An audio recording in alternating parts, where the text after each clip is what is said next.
ഇവിടെ ഒരു സിനിമ ഇറങ്ങിയിട്ടുണ്ട്. ആ സിനിമ എന്ന് പറയുന്നതിൻ്റെ അകത്തെ ഇതിവൃത്തം എന്താ?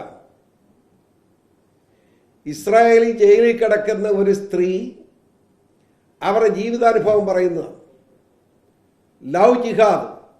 ആ ലവ് ജിഹാദിലൂടെ വഞ്ചിക്കപ്പെട്ട് ബലാത്സംഗം ചെയ്യപ്പെട്ട് നാട് കടത്തപ്പെട്ട് സിറിയയിലെത്തി പലരാലും ആക്രമിക്കപ്പെട്ട അവസാനം ഇസ്രായേലിലെത്തി അനധികൃതമായി കയറി എന്നതിന് ജയിലിൽ കിടക്കുന്ന ഒരു സ്ത്രീയുടെ സംഭവമാണ് ആ കഥ.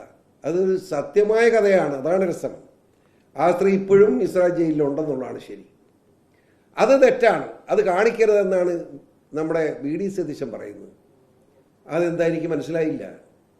അത് കാണിച്ചാൽ എന്താ കുഴപ്പം? അത് കാണിക്കുന്നത് ഇവിടെ സതീശനോട് കാര്യം ഓർക്കണം. അത് പറയാൻ പാടില്ല എന്ന് പറയുന്നത്, കാണിക്കാൻ പാടില്ലെന്ന് പറയുമ്പം അത് ആവിഷ്കാര സ്വാതന്ത്ര്യത്തോടുള്ള ചോദ്യം ചെയ്യലല്ലേ സതീശൻ പറയണം. ആവിഷ്കാര സ്വാതന്ത്ര്യത്തിന് വേണ്ടിയാണല്ലോ ഇവിടുത്തെ ഇടതുപക്ഷവും വലതുപക്ഷവും എല്ലാം ഒരുമിച്ച് പ്രവർത്തിച്ചുകൊണ്ടിരിക്കുന്നത്. അപ്പോൾ അത് ആവിഷ്കാര സ്വാതന്ത്ര്യത്തിന് വിരുദ്ധമല്ലേ? അത് ഇടുക്കി ജില്ല മുഴുവൻ പ്രദർശിപ്പിച്ചു, തലശ്ശേരി പ്രദർശിപ്പിച്ചു, ഇനിയും പള്ളികളിലെല്ലാം പ്രദർശിപ്പിക്കാനുള്ള നീക്കമാണ് നടന്നുകൊണ്ടിരിക്കുന്നത്. ഞാനിതിനെ സ്വാഗതം ചെയ്യുക. ലവ് ജിഹാദുണ്ട് എന്ന് ബോധ്യമുള്ളപ്പോൾ ആ കാര്യം പരസ്യം പറയാൻ എന്തിനാ മടിക്കുന്നത്? അതിനെ വിഷമിക്കേണ്ട കാര്യമൊന്നുമില്ല. എന്നോട് ക്ഷമിക്കണം. ഞാൻ ആവിഷ്കാര സ്വാതന്ത്ര്യം, അതിനൊക്കെ ഒരു മര്യാദ വേണം. ആവിഷ്കാര സ്വാതന്ത്ര്യത്തിന് ഞാൻ അഭിപ്രായക്കാരനാണ്. പണ്ട് നമ്മുടെ FF ഹുസൈൻ ലോകോത്തര ചിത്രകാരനാണ്. അയാൾ സീതാദേവി എന്ന് പറയുന്നത് ഭാരത സംസ്കാരത്തെ സംബന്ധിച്ചിടത്തോളം വലിയ ഒരു ബഹുമാനത്തിൻ്റെ പ്രതീകമാണ് സീതാദേവി.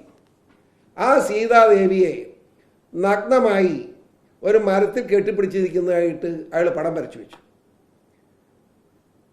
അത് ആവിഷ്കാര സ്വാതന്ത്ര്യമാണെന്ന് പറഞ്ഞു. ഞാൻ പറഞ്ഞു അത് സീതാദേവിയല്ല, ഹുസൈൻ്റെ അമ്മയാണ് അയാൾ വരച്ചത്. ഞാൻ പച്ചയ്ക്ക് പത്രസമ്മേളനം നടത്തി പറഞ്ഞു. പ്രശ്നം തീർന്നു. അപ്പോൾ ആവിഷ്കാര സ്വാതന്ത്ര്യത്തെ ചോദ്യം ചെയ്യാമോ എന്ന് എന്നോട് ചോദിച്ചു. ഞാൻ അയാളുടെ അമ്മയെന്ന് എനിക്ക് തോന്നുന്നത്. നിങ്ങൾക്കല്ല സീതാദേവി. സീതാദേവി അങ്ങനല്ല. തുണിവെടുക്കാത്ത സീതാദേവി ഇന്ത്യൻ സംസ്കാരത്തിൽ ഇല്ല. മനസ്സിലായില്ലേ? ഒരു കാരണവശാലും അംഗീകരിക്കാൻ കഴിയില്ല. ഹുസൈനല്ല, അതിനേക്കാൾ മുഴുത്വം വന്നാലും സമ്മതിക്കാൻ പറ്റില്ല. അഗ്നിശുദ്ധി വരുത്തിയ ഇന്ത്യൻ സ്ത്രീത്വത്തിന്റെ പ്രതീകമാണ് സീതാദേവി. ആ സീതാദേവിയെ തുണിയില്ലാതെ വരച്ചാൽ എങ്ങനെ നോക്കുക? അവിടെ ഹുസൈൻ്റെത് ഹുസൈൻ്റെ അമ്മയുടെ പടം തന്നെയാണെന്ന് തോന്നുന്നു. അതോടുകൂടി ആ ചർച്ച നിന്നത് ഞാൻ ഓർക്കുക. അപ്പോൾ ആവിഷ്കാര സ്വാതന്ത്ര്യം മര്യാദയ്ക്ക് ഉപയോഗിച്ചോ, അത്രേ ഉള്ളൂ. ഇവിടെ ക്രിസ്ത്യാനിയുടെ ജീവിതകാലത്തെ മുഴുവൻ വിമർശിക്കാനൊന്നും ആരും ഇറങ്ങണ്ട. അത് ക്രിസ്ത്യാനി നോക്കിക്കോട്ടെ. അതാണ് എൻ്റെ അഭിപ്രായം. ഇവിടെ കേരളത്തിൽ ഇപ്പോൾ വർഗീയ പ്രീണനമെന്ന് പറഞ്ഞാൽ ഏത് വർഗീയതയാണ്? പോപ്പുലർ ഫ്രണ്ട് SDP മാത്രമാണോ മുസ്ലിം? ഈ കേരളത്തിൻ്റെ രക്ഷയ്ക്ക് വേണ്ടി എൻ്റെ അഭ്യർത്ഥന, കേരളത്തെ രക്ഷിക്കുന്നതിന് വേണ്ടി ഇവിടെ ഇനി ആവശ്യം എന്താണെന്ന് ചോദിച്ചാൽ, ഇവിടുത്തെ ഭൂരിപക്ഷ സമൂഹമായ ഹൈന്ദവ സമൂഹം, ഒരിക്കലും വർഗീയമായി ചിന്തിക്കാത്ത ആ ഹൈന്ദവ സമൂഹങ്ങളും, അതോടൊപ്പം ഈ പോപ്പുലർ ഫ്രണ്ട് ഉൾപ്പെടെ ഇല്ലാത്ത ഇവിടുത്തെ ന്യൂനപക്ഷങ്ങൾ, ക്രിസ്ത്യാനിയും സിഖും പാഴ്സിയും, ദേശീയ കാഴ്ചപ്പാടുള്ള മുസ്ലിം സമൂഹവും ഒരുമിച്ച് ചേർന്നുകൊണ്ടുള്ള പോരാട്ടമാണ് കേരളത്തിൽ ആവശ്യം. ഇല്ലെങ്കിൽ പിണറായി വിജയൻ്റെ കൈക്കുള്ളിൽ ഈ കേരളം അമരാൻ പോവുകയാണ്. അത് മോചിപ്പിക്കാൻ ഞാൻ ഈ പറഞ്ഞ മുന്നണി ഉണ്ടാകണം എന്നാണ് ഞാൻ ആഗ്രഹിക്കുന്നത്. BJP എന്ന് പറയുന്ന രാഷ്ട്രീയ പ്രസ്ഥാനം എപ്പോഴും തകർന്നു കിടക്കുന്ന കേരളത്തെ രക്ഷിക്കാൻ BJPക്ക് കഴിയൂ എന്ന് 100% ബോധ്യം എനിക്കുണ്ട്. പ്രത്യേകിച്ച് ലോകരാഷ്ട്രങ്ങളുടെ മുമ്പിൽ ഏറ്റവും തലയുയർത്തി നിൽക്കുന്ന നേതാവായി മാറിയിരിക്കുന്നത് ബഹുമാനപ്പെട്ട നരേന്ദ്രമോദിയാണ് എന്ന് കരുതി ആർക്കും സംശയമില്ല.